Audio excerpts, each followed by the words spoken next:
शतादित्यभासं गदा चक्रशस्त्रं लसत्पीतवस्त्रं हसच्चारुवक्त्रं भजेऽहं भजेऽहम्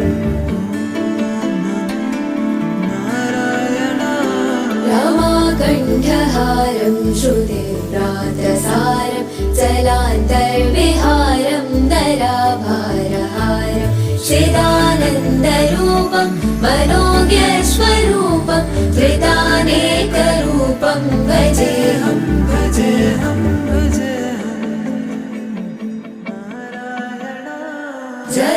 जराजन्महीनं परानन्दपीनं समाधानहीनं सदैवानवीनं जगज्जन्महेतुं सुरानीकं